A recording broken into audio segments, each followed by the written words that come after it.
Nandito tayo ngayon sa Manila East Road, mga ka-farmlad, at ito po yung hospital.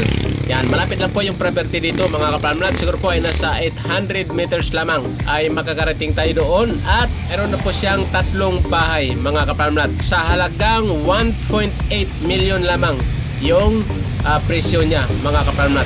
Napakamura.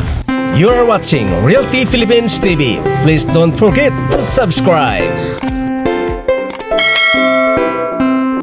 Naka-frontage po yung ating property sa Barangay Road. Ang unang bahay po ay tindahan po yan, mga ka-farmlad. At ito po yung kalsada.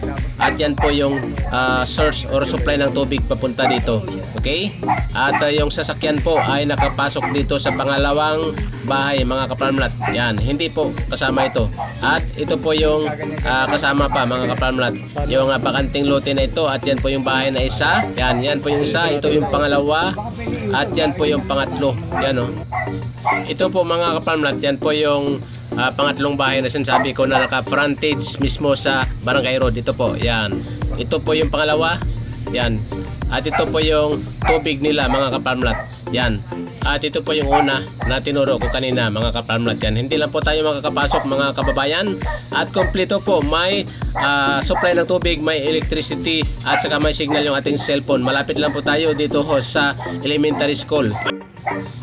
Yan naman po yung linya ng ating electricity, mga ka-farmlad. Yan, tinutukan ko na ang camera para po tiyakin sa inyo na talagang ang ating property ay meron pong supply ng kuryente, mga ka-farmlad.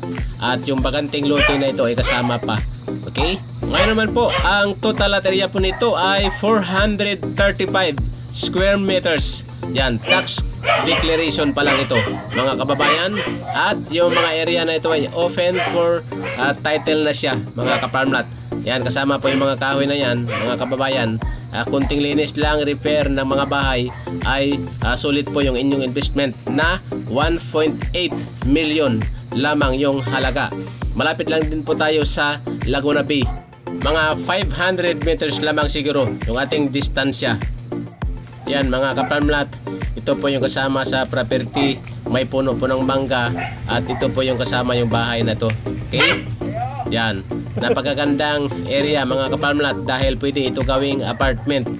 At yan po yung hindi po, o yung naka-hollow block na yan. Yan po yung tindahan na naka-frontage sa Barangay Road.